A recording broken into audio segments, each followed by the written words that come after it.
네, 반갑습니다. 오늘 이제 우리가 살펴볼 말씀은 신명기인데요. 우리가 민수기는 좀 건너뛰어서 신명기 본문을 좀 살펴보고자 합니다. 우리가 이 본문을 좀 다루기 전에 지난주에 우리가 어떤 것들을 나누었는지 좀 다시 한번 복습을 해보면 좋겠는데요. 우리가 지난주에 레위기 9장과 10장을 통해서 예배 장면을 함께 살펴보았습니다. 이제 이스라엘이 시내산에서 하나님과 언약을 맺고 그 다음에 레위기를 통해서 하나님께 처음으로 예배를 드리는 장면이 9장을 통해서 등장을 합니다. 그런데 이스라엘은 하나님께 예배를 드릴 때 하나님께서 명령하신 그 모든 것들을 자발적으로 따라서 하나님께 예배를 드렸습니다. 그래서 하나님께서는 그 예배를 기뻐 받으셨고, 그리고 이스라엘은 그 기뻐 받으신 하나님의 영광을 봄으로 말미암아 그들이 소리치며 즐겁게 외치는 장면을 우리가 함께 살펴보았습니다.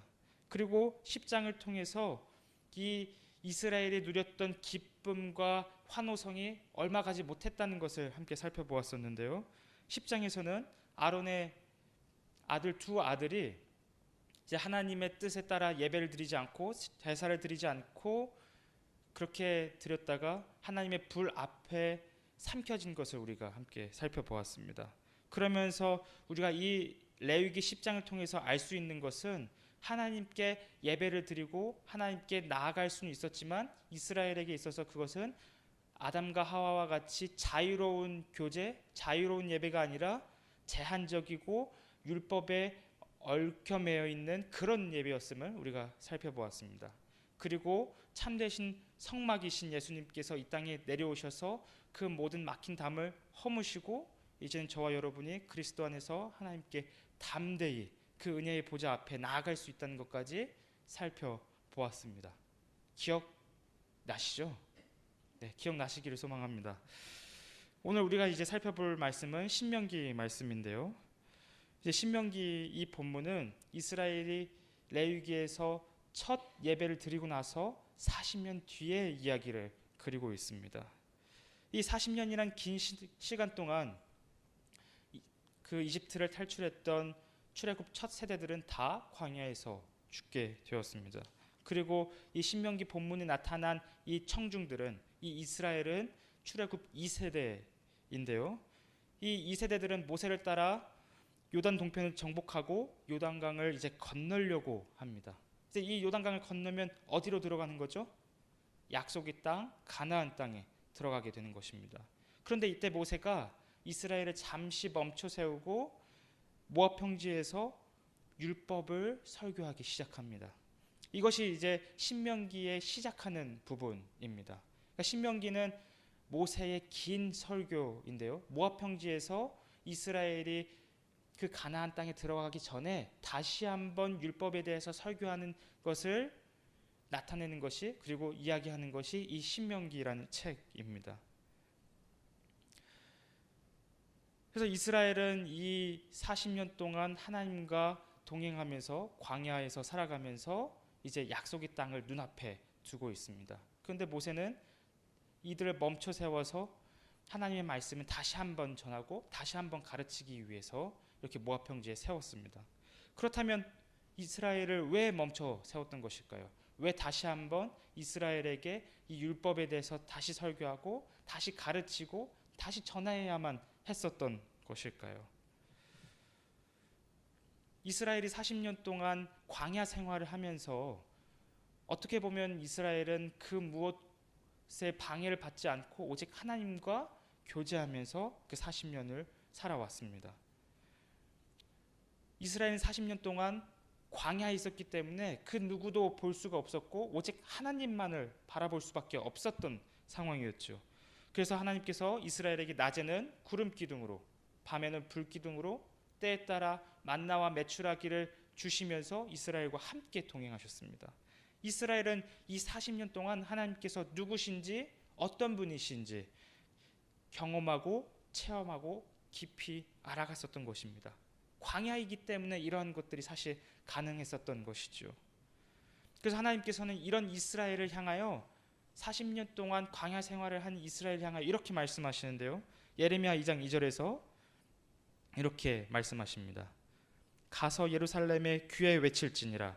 여호와께서 이와 같이 말씀하시기를 내가 너를 위하여 내 청년 때의 인애와 내 신혼 때의 사랑을 기억하노니 곧 씨 뿌리지 못하는 땅 그 광야에서 나를 따랐음이니라. 하나님께서는 이 40년 광야의 이스라엘을 어떻게 평가하고 계십니까? 신혼 때 사랑을 알았다. 왜냐하면 이스라엘이 아무것도 없는 그 땅에서 나만 바라보았기 때문이다 라고 이 예레미야 2장 2절을 통해서 말씀하고 계십니다. 그런데 이스라엘이 들어가야 할 그 가나안 땅은 광야와는 전혀 다른 곳이었습니다. 앞으로 이스라엘이 들어가야 할 그 가나안 땅에는 사람의 눈을 사로잡는 아주 화려한 각종 종교와 문화와 관습이 있습니다. 만약에 이스라엘이 하나님을 온전히 섬기지 않고 하나님만을 온전히 바라보지 않고 가나안 땅에 들어가게 된다면 어떻게 될까요? 그 가나안 땅의 종교와 문화와 관습에 동요되고 말 것입니다. 거기에 쉽사이 휩쓸리게 될 것입니다. 더 나아가서 이스라엘은 하나님을 버리고 우상 숭배를 하는 그런 위험까지 이제 처하게 된 것입니다. 그렇다면 이스라엘이 한눈 팔지 않기 위해서 그 가나안 땅에 들어가서 오직 하나님만을 섬기기 위해서 어떻게 해야 되는 것입니까? 바로 이스라엘과 함께 하신 하나님께서 누구신지, 이스라엘과 언약을 맺으신 하나님이 어떤 분이신지, 내 남편이 누구인지에 대해서 명확하게 알아야만 이스라엘은 그 가나안 땅에서 자신들의 정체성을 놓지 않고 오직 하나님만을 섬기게 될 것입니다. 그래서 모세는 이스라엘에게 이렇게 말하는데요. 신명기 4장 32절에서 35절 말씀입니다. 내가 있기 전 하나님의 사람을 세상에 창조하신 날부터 지금까지 지나간 날을 상고하여 보라. 하늘 이 끝에서 저 끝까지 이런 큰 일이 있었느냐? 이런 일을 들은 적이 있었느냐? 어떤 국민이 불 가운데서 말씀하시는 하나님의 음성을 너처럼 듣고 생존하였느냐? 어떤 신이 와서 시험과 이적과 기사와 전쟁과 강한 손과 편팔과 크게 두려운 일로 한 민족을 다른 민족에게서 인도하여낸 일이 있느냐? 이는 다 너희의 하나님 여호와께서 애굽에서 너희를 위하여 너희의 목전에서 행하신 일이라. 이것을 내게 나타내심은 여호와는 하나님이시오 그 외에는 다른 신이 없음을 내게 알게 하려 하심이니라. 모세는 이 신명기에서 하나님께서 이스라엘을 향하여 어떻게 행동하셨는지, 어떤 분이신지를 이렇게 다시 한번 상기시켜주고 있습니다. 이스라엘은 출애굽을 하는 동안 그 어떤 민족도 만나지 못했던 하나님을, 참되신 하나님을 만나게 되었습니다. 그리고 그 하나님은 40년 동안 이스라엘과 함께 동행하셨습니다. 이스라엘과 아주 친밀하게 이스라엘의 그 한가운데 임재하셔서 이스라엘과 동행하셨습니다. 하나님께서 이스라엘과 동행하시면서 하나님의 속성과 성품과 일하심을 그들에게 보여주셨던 것입니다. 하나님께서 왜 이렇게 이스라엘에게 보여주셨던 것입니까? 35절의 말씀대로 이것을 내게 나타내심은 여호와는 하나님이시오 그 외에는 다른 신이 없음을 내게 알게 하려 하심이니라. 하나님께서는 이 목적 때문에 이스라엘과 이렇게 함께 하셨던 것입니다. 그리고 이렇게 해야만 이스라엘이 하나님께서 어떤 분이신지 이렇게 경험하고 알아야만 가나안 땅에 들어가서 하나님과 똑같이 동행하면서 살아갈 수 있는 그런 백성들이 되기 때문입니다. 사랑하는 성도 여러분, 하나님께서는 우리에게 동일하게 이 신명기 4장 35절 말씀대로 이것을 내게 나타내심은 여호와는 하나님이시오 그 외에는 다른 신이 없음을 내게 알게 하려 하심이니라. 이 말씀을 저와 여러분에게 똑같이 동일하게 하고 계십니다. 그렇다면 하나님께서는 우리에게 어떤 것을 나타내셨습니까?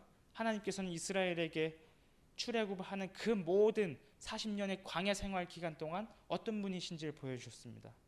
그렇다면 저와 여러분에게는 하나님의 어떠한 모습을 보여주신 것입니까? 그것은 바로 예수 그리스도를 통해 하나님께서 어떤 분이신지를 보여주셨습니다.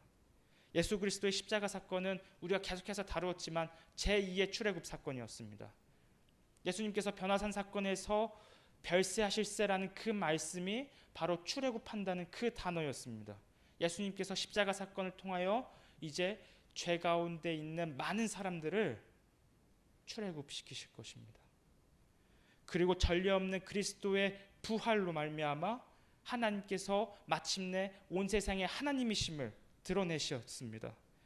그리스도의 부활 사건을 통해 오직 여호와 하나님만이 참되신 하나님이시고 오직 여호와 하나님만이 우리의 하나님이심을 그리스도를 통해서 보여주신 것입니다. 우리는 예수 그리스도를 통해서 하나님이 어떤 분이신지를 알게 되었습니다.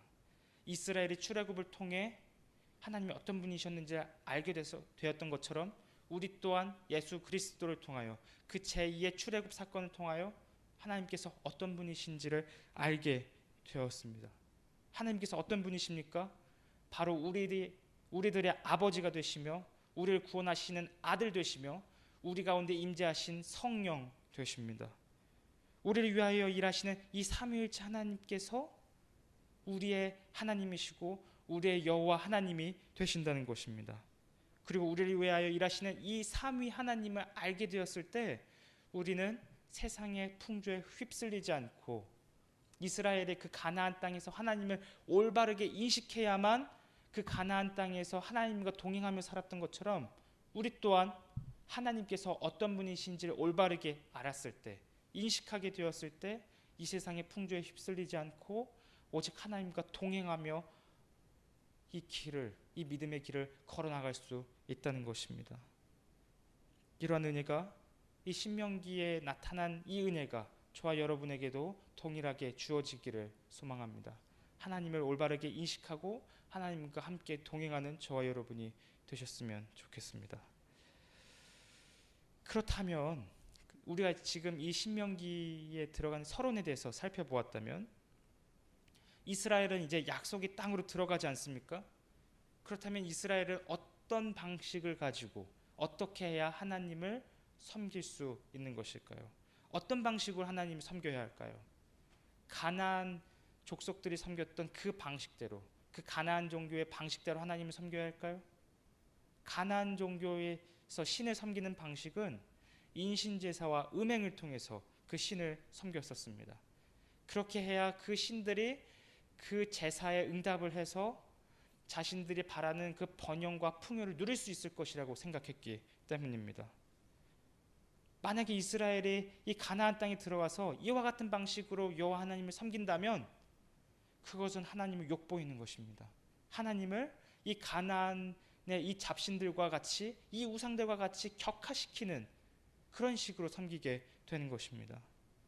그렇다면 이스라엘은 어떤 방식으로 하나님을 섬겨야 할까요? 어떻게 해야 하나님께서 기뻐하시는 방식대로 섬길 수 있는 것일까요? 그래서 오늘 본문인 신명기 6장 1절은 이렇게 이야기를 하고 있습니다. 이는 곧 너희의 하나님 여호와께서 너에게 가르치라고 명하신 명령과 규례와 법도라. 너희가 건너가서 차지할 땅에서 행할 것이니, 이렇게 이야기하고 있습니다. 이스라엘은 가나안 땅에서 하나님을 어떻게 섬겨야 하는 것입니까? 하나님께서 명하신 명령과 규례와 법도를 따라 하나님을 섬겨야 하는 것입니다. 쉽게 이야기하자면 이 말이 아마 어렵게 느껴질 것입니다. 이것을 좀 풀어서 쓰면 10계명을 포함한 율법과 그리고 예배를 위한 제사법과 재판을 위한 사회법 등을 따라서 하나님을 섬겨야 합니다. 율법과 제사법과 사회법, 이 세 가지의 영역을 다 합치면 무엇을 드러내냐면 이스라엘 공동체의 모든 삶의 영역을 이야기합니다. 그러니까 하나님을 올바르게 섬기려면 하나님께서 주신 그 법에 순종하면서 자신의 모든 삶의 영역에서, 가나안 족속들은 어떤 제의를 통해서만 그 신들을 섬겼다면 이스라엘은 하나님을 어떻게 섬겨야 되는 것입니까? 자신의 모든 삶의 영역 속에서 하나님 뜻대로 살아가는 것이 하나님을 섬기면서 사는 삶인 것입니다. 그렇기 때문에 가나안 땅에서 하나님을 섬기면서 살아간다는 것은 그 가나안 족속들과 달리 내 삶 전체를 하나님께 헌신하고 드리고 하나님과 동행하면서 살아가는 것이 하나님을 섬기면서 살아간다는 것을 의미합니다. 이스라엘에게 주어진 명령과 규례와 법도는 거룩하신 하나님의 뜻을 드러냅니다. 그래서 종교개혁자 칼빈은 이렇게 이야기하는데요. 율법이 하나님의 지혜, 의, 인자, 긍휼과 같은 하나님의 어떠하심과 자신들의 백성을 향한 거룩하신 뜻을 드러낸다, 이렇게 보았습니다. 그러니까 율법을 통해서 무엇이 드러나는 것입니까? 하나님께서 어떤 분이신지, 하나님께서 얼만큼 공의로우시고, 하나님께서 얼만큼 인자하시고, 하나님께서 얼만큼 자비하시고 지혜로우신 분이신지가 이 율법을 통해서 드러나는 것이고, 그리고 하나님의 백성들을 향한 그 거룩하신 뜻이 무엇인지를 이 율법을 통해서 드러나는 것입니다. 그러므로 모든 영역에서 하나님의 율법을 지키면서 산다는 것은 내 생각이 아니라, 내가 가지고 있는 그 가치 판단이 아니라 하나님께서 주신 그 율법이 내 삶의 기준이 되어서 그것을 가지고 살아간다는 것입니다. 하나님의 거룩하신 뜻이, 하나님의 그 거룩하신 속성이 이제는 내 삶의 모든 것의 기준이 되어서 살아간다는 것을 의미합니다. 여기서 제가 말하는 내 생각이라고 하는 것은 이스라엘에게 있어서 그 당시의 고대 근동의 관습을 의미를 합니다.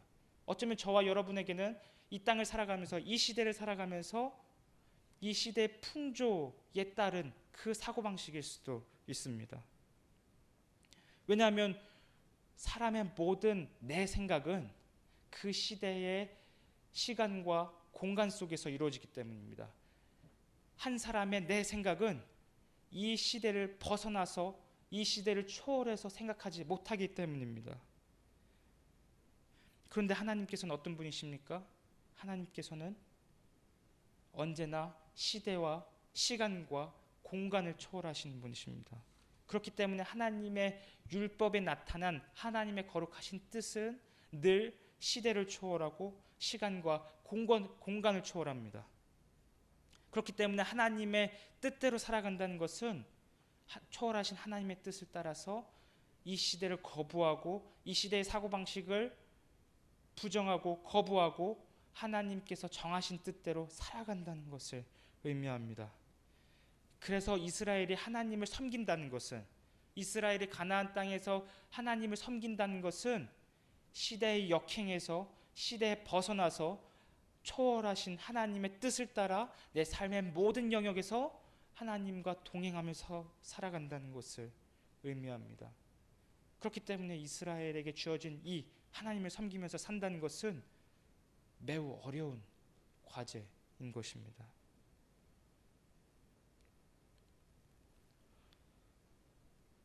이러한 삶은 한순간에 이루어지는 것이 아닙니다. 이렇게 하나님 뜻대로 하나님의 백성의 정체성을 가지고 살아가는 것은 갑자기 어떤 불 받아서, 갑자기 회심해서 하나님 뜻대로 살아야지 이렇게 되는 것이 아닙니다. 이스라엘의 하나님을 섬기는 삶을 살기 위해서는 한 사람의 모든 삶의 영역에서 하나님을 섬기면서 살아가는 이 모든 것은 단 한순간에 이루어지는 것이 아니라 철저히 하나님과 동행하면서, 하나님과 함께 동행하며 훈련을 받으면서 이루어지는 것입니다. 그래서 본문 2절을 보면 이스라엘은 이때를 위해서 지금까지 40년 동안 광야에서 훈련 받았던 것입니다. 가나안 땅에 들어가기 위해서 40년 동안 하나님 뜻대로 사는 것이 무엇인지를 하나님과 동행하면서 훈련 받았던 것입니다. 신명기 6장 2절은 이렇게 이야기를 합니다. 곧 너와 내 아들과 내 손자들의 평생에 내 하나님 여호와를 경외하며 내가 너희에게 명한 그 모든 규례와 명령을 지키게 하기 위한 것이며 또 내 나를 장구하게 하기 위한 것이라. 이스라엘이 왜 40년 동안 광야에서 훈련을 받았습니까? 그것은 출애굽 2세대를 포함하여 앞으로의 모든 미래 자손들까지 이 약속의 땅에서 하나님을 경외하면서 살아가기 위해서입니다. 모든 영역에서 하나님 뜻대로 살아가기 위해서입니다. 왜 이렇게 살아야만 합니까? 왜냐하면 이스라엘이 들어갈 그 약속의 땅은 하나님의 통치가 있고 하나님의 임재가 있는 거룩한 땅이기 때문입니다. 만약에 이스라엘이 하나님 뜻대로 살지 않는다면 이스라엘은 부정한 백성이 됩니다. 하나님께서 받으시기에 합당하지 않은 백성들이 됩니다.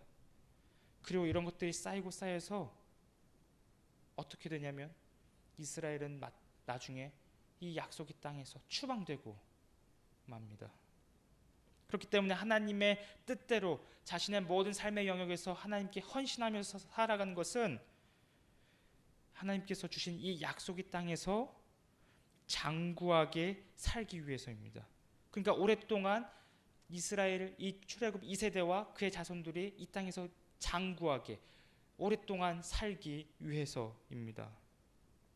모세는 여기서 더 나아가 이스라엘이 하나님의 뜻대로 살 경우에 주어질 하나님의 적극적인 은혜에 대해서 이야기를 하는데요. 6장 3절입니다. 이스라엘아 듣고 삼가 그것을 행하라.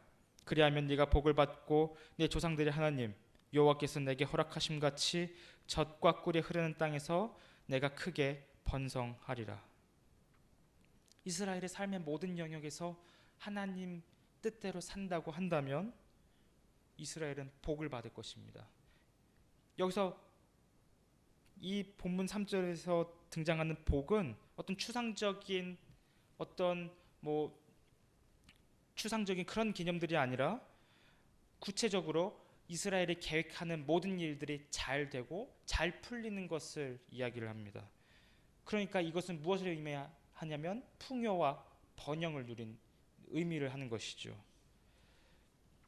더 나아가 하나님께서는 젖과 꿀이 흐르는 땅에서 이스라엘이 크게 번성하게 될 것이라고 이야기를 하고 있습니다. 그러므로 이스라엘이 삶의 모든 영역에서 하나님 뜻대로 산다고 하면 그 약속의 땅에서 추방당하지 않고 장구히 오랫동안 사는 것뿐만 아니라 잘되고 번영과 풍성함을 누리게 될 것이라는 이런 약속을 담고 있는 설교를 지금 모세가 하고 있는 것입니다. 그런데 사랑하는 성도 여러분, 이스라엘에게 주어진 이 복과 이 번영과 풍성함은 단지 이스라엘만을 위한 것은 아닙니다. 이 번영이 이스라엘만을 위한 것은 결코 아닙니다. 이 복과 번성에 대한 주제가 어디에서 등장하는지 혹시 아십니까? 성경에서 어디서 등장하는지 혹시 아십니까? 우리가 한번 다루었던 주제이기도 한데요.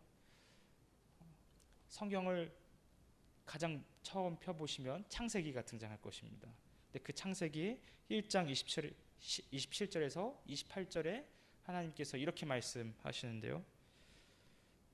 하나님이 자기 형상 곧 하나님의 형상대로 사람을 창조하시되 남자와 여자를 창조하시고 하나님이 그들에게 복을 주시며 하나님이 그들에게 이르시되 생육하고 번성하여 땅에 충만하라.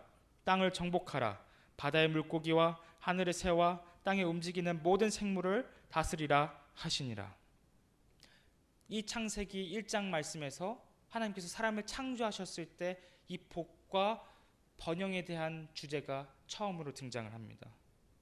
하나님께서 아담에게 하와에게 이 복과 번영을 왜 주셨을까요? 아담과 하와에게 주어진 이 복은 그것 자체가 목적은 아닙니다. 아담과 하와가 어떤 형상으로 지어졌죠? 네, 하나님의 형상으로 지어졌습니다. 그렇기 때문에 하나님의 형상인 아담과 하와의 자손들이 번성한다는 것은, 온 땅에 충만해진다는 것은 무엇을 의미하냐면 하나님의 형상이 온 땅에 충만해지는 것을 의미를 합니다. 하나님의 형상의 역할이 무엇이었습니까? 하나님께서 어떤 분이신지를 드러내주는 역할을 한다고 했었습니다. 그러니까 아담과 하와의 이 자손들이 온 땅으로 퍼지고 온 땅이 충만해진다는 것은 하나님의 형상이 온 땅으로 퍼져나가는 것이고, 하나님의 임재와 하나님께서 어떤 분이신지 온 땅을 뒤덮는 것과 같은 역할을 한다는 것입니다. 하나님을 아는 지식이 온 세상을 뒤덮는 그 비전이 이 사람의 복과 번영에 담겨져 있는 것입니다. 그런데 이스라엘의 복과 번영도 아담의 복과 번영과 동일합니다.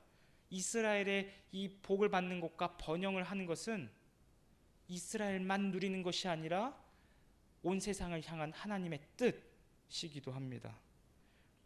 이스라엘은 이제 하나님의 거룩한 백성으로서 그 가나안 땅에서 살게 될 것입니다. 자신들의 모든 삶을 하나님께 헌신하며 드리면서 하나님의 거룩한 백성으로서 정체성을 가지고 살게 될 것입니다. 그때 이스라엘은 번영을 누리게 될 것이고, 그때 온 세상은 하나님이 누구신지를 그 이스라엘을 통해서 알게 될 것입니다. 하나님의 거룩한 임재가 앞으로 정복할 예루살렘과 이스라엘을 넘어서 이제는 온 땅으로 향하게 되는 하나님의 비전이 이 말씀 가운데 있는 것입니다. 이것이 하나님께서 이스라엘에게 복과 번영을 주시는 이유인 것입니다.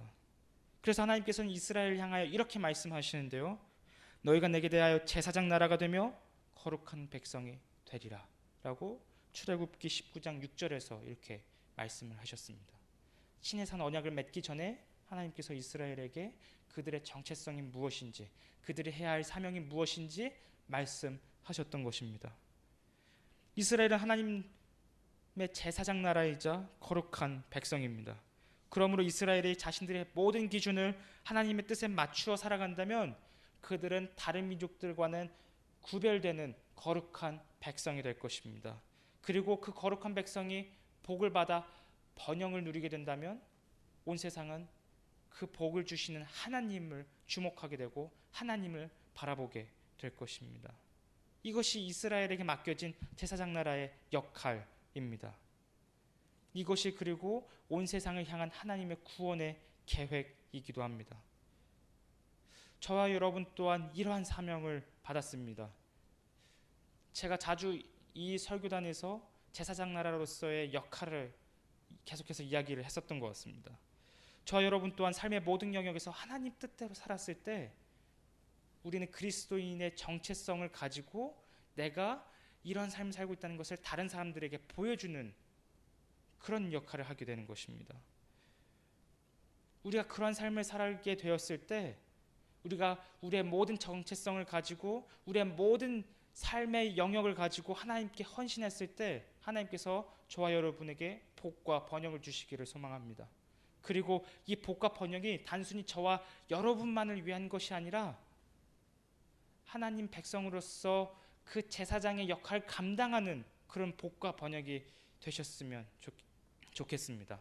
그리하여 많은 사람들이 저와 여러분을 통하여 예수님 믿는 사람은 저런 사람들이구나, 예수 그리스도의 백성은, 예수 그리스도의 제자는 저런 사람들이구나를 저와 여러분이 보여주는 그런 복과 번영을 누리시기를 소망합니다. 근데 우리가 여기서 또 조심해야 할 것은 하나님께 순종하면 은혜를 입는다란 이 명제가, 이스라엘에게 주어진 하나님께 순종하면 은혜를 입는다는 이 명제가 신앙의 공로주의로 빠져서는 안 된다는 것입니다. 왜냐하면 하나님께 순종하면 은혜를 입는다는 이 전제 조건은 하나님의 은혜가 먼저 시작하기 때문입니다. 하나님께서 먼저 이스라엘에게 찾아오셨고 먼저 이스라엘을 구원하셨고 그리고 그들과 함께 동행하셨기 때문입니다. 이 모든 것이 이스라엘에게는 하나님의 은혜였습니다. 그렇기 때문에 하나님께 순종하며 은혜를 입는다는 이 명제는 결코 공로주의로 빠질 수가 없습니다. 왜냐하면 이스라엘이 하나님께 순종하는 것은 하나님께 무엇인가를 얻기 위해서 순종하는 것이 아니라 복과 번영을 누리기 위해서 그 하나님께서 주신 선물의 목적이 되어서 순종하는 것이 아니라 하나님의 은혜에 감격해서 하나님의 은혜에 감사해서 하나님을 사랑하기 때문에 하나님의 말씀에 하나님의 율법에 온전히 순종하는 것입니다. 이스라엘은 이것 때문에 하나님과 자발적으로 언약을 시내산에서 맺었습니다. 이스라엘은 이것 때문에, 이러한 은혜 때문에 하나님과 자발적으로 시내산에서 결혼을 한 것입니다.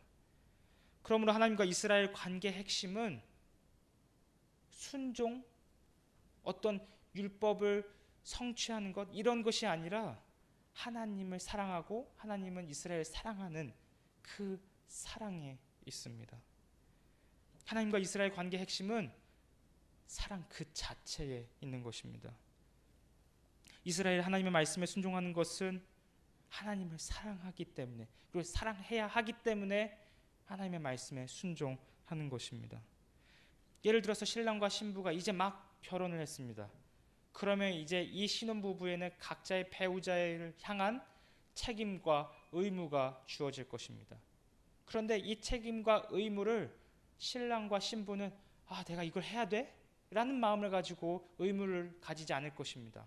오히려 내 배우자를 사랑하기 때문에, 내가 이 배우자를 기뻐하기 때문에 책임과 의무를 다할 것입니다. 만약에 내가 이걸 해야 돼 라고 한다면 그 사람은 그 배우자를 사랑하기 때문에 결혼한 것이 아니라 그 배우자의 어떤 이득을 위해서, 그 배우자 결혼하기 하면서 얻는 여러 가지 유익과 이득 때문에 결혼하게 된 것입니다.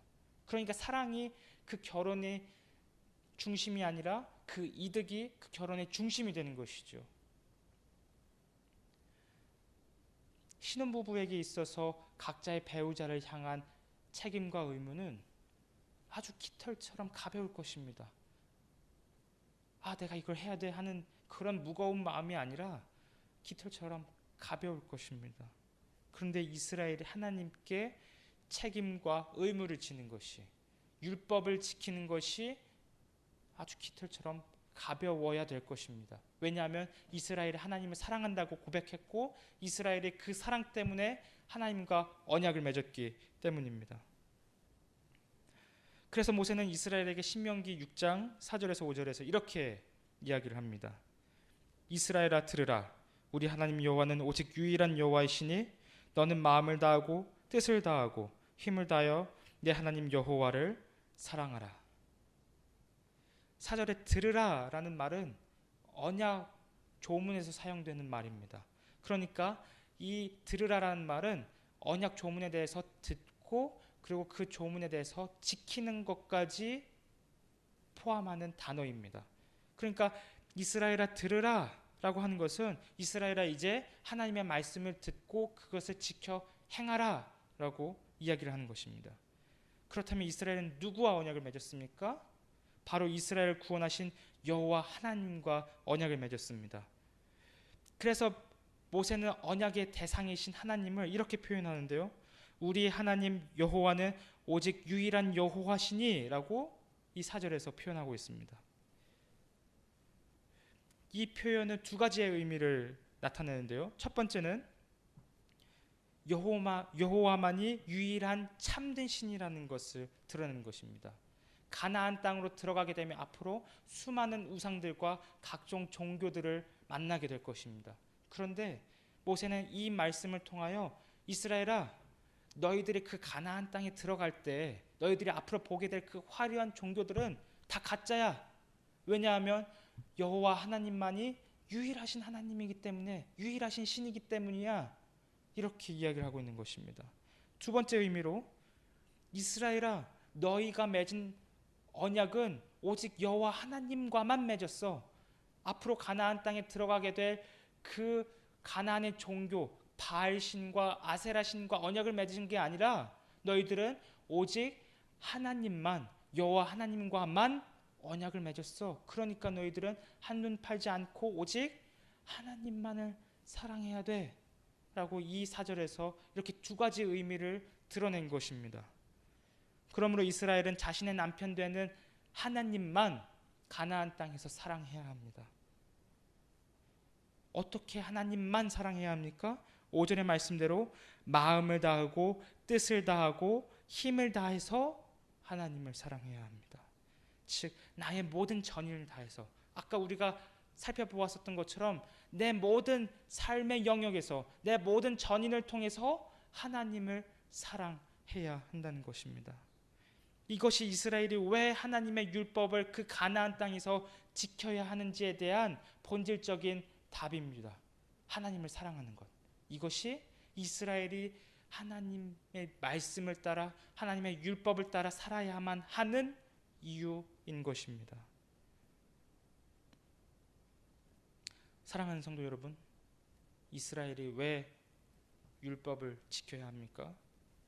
하나님으로부터 무엇인가를 얻어내고자 하기 때문입니까? 아닙니다. 이스라엘이 하나님의 말씀을 지켜야 하는 것은 하나님을 사랑하기 때문입니다. 복과 번영을 얻어내기 위해서입니까? 아닙니다. 그것이 이스라엘의 목적이 아니라 하나님 자체가 목적이 되기 때문에 하나님 뜻대로 살아가는 것입니다. 만약에 이스라엘이 하나님을 사랑하지 않고 복과 번영에 치중한다면 그것은 이스라엘은 가나안의 그 종교와 같이 하나님을 그렇게 섬기는 것이고 외식하는 자와 같이 하나님을 섬기게 되는 것입니다. 그런데 이스라엘 역사 가운데 이렇게 율법을 지켰던 사람들이 있었습니다. 누구인지 혹시 아시나요? 구약에는 안 나타나고 신약에 나타납니다. 구약에는 이제 선지서를 통해서 아주 간략하게만 등장하는데요. 신약에서 바로 바리새인들입니다. 바리새인들은 하나님의 말씀을 정말 열심히 지켰습니다. 그런데 바리새인들의 율법을 지켰었던 이유는 무엇이냐면 하나님을 사랑해서가 아니라 내가 이렇게 하나님의 말씀을 지켜야만 하나님께서 나에게 복을 주시기 때문에, 내가 이렇게 살아야만 다른 사람들에게 인정받기 때문에, 이런 마음을 가지고 하나님의 율법을 지켰었던 것입니다. 그러니까 하나님의 율법은 지키기는 했지만 하나님을 사랑한 것이 아니라 그 율법 너머에 주어질 약속이, 그 콩고물이 바리새인들의 목적이 되고 삶의 목표가 됐었던 것입니다. 그래서 예수님께서는 이 바리새인들을 향하여, 서기관들을 향하여 이렇게 말씀하시는데요. 마태복음 23장 27절에서 28절입니다. 화 있을진저 외식하는 서기관들과 바리새인들이여, 회칠한 무덤 같으니 겉으로는 아름답게 보이나 그 안은 죽은 사람의 뼈와 모든 더러운 것이 가득하도다. 이와 같이 너희도 겉으로는 사람에게 옳게 보이되 안으로는 외식과 불법이 가득하도다. 사랑하는 성도 여러분, 우리의 신앙이 이런 바리새인과 같이 되지 않기를 소망합니다. 우리의 신앙이 하나님을 사랑하되 내 모든 삶을 들여서, 내 삶의 모든 영역에서 하나님을 사랑하시기를 소망합니다. 그래서 하나님께서 주신 그 복과 번영이 저와 여러분에게 주어져서 그것이 나만을 위한 것이 아니라 다른 사람들에게로 뻗어나가는, 예수 그리스도를 전하는 그런 복과 번영을 누리시기를 소망합니다. 에베소서 1장 3절에서 7절 말씀을 함께 읽고 말씀을 마무리하고자 합니다. 사도 바울은 하나님께서 우리를 먼저 사랑하셨다고 합니다. 그리고 그 이유가 이제 하나님의 사랑이 우리가 하나님을 사랑해야 하는 이유가 된다고 이야기를 하는데요. 에베소서 1장 3절에서 7절 사도 바울은 이렇게 이야기를 합니다. 찬송하리로다 하나님 곧 우리 주 예수 그리스도의 아버지께서 그리스도 안에서 하늘에 속한 모든 신령한 복을 우리에게 주시되, 곧 창세전에 그리스도 안에서 우리를 택하사 우리로 사랑 안에서 그 앞에 거룩하고 흠이 없게 하시려고 그 기쁘신 뜻대로 우리를 예정하사 예수 그리스도로 말미암아 자기 아들들이 되게 하셨으니 이는 그가 사랑하시는 자 안에서 우리에게 거저 주시는 바 그의 은혜의 영광을 찬송하게 하려는 것이라. 우리는 그리스도 안에서 그의 은혜의 풍성함을 따라 그의 피로 말미암아 속량 곧 죄사함을 받았느니라. 하나님의 사랑이 창세전에 우리에게 먼저 주어졌습니다. 하나님의 사랑이 이제 시간 속에서 구체화되고 우리가 이렇게 예수 그리스도를 통하여 하나님께 예배를 드리고 하나님을 사랑할 수 있게 되었습니다. 왜 그렇습니까? 하나님께서 먼저 우리에게 다가오셨기 때문입니다. 하나님께서 예수 그리스도를 우리에게 선물로 주시고 예수 그리스도의 그 피와 그리고 부활하심이 우리에게 선물이 되어서 하나님을 사랑할 수 있게 만들었기 때문입니다. 그리고 이것이 주 예수 그리스도의 아버지께서 그리스도 안에서 하늘에 속한 모든 신령한 복인 것입니다. 우리가 이 복을 사모하면서 이 에베소서 1장 3절에 주어진 이 신령한 복이, 그리고 신명기에 나타난 하나님께서 주신 복과 번영이 저와 여러분에게 충만히 임하기를 소망합니다. 기도드리겠습니다.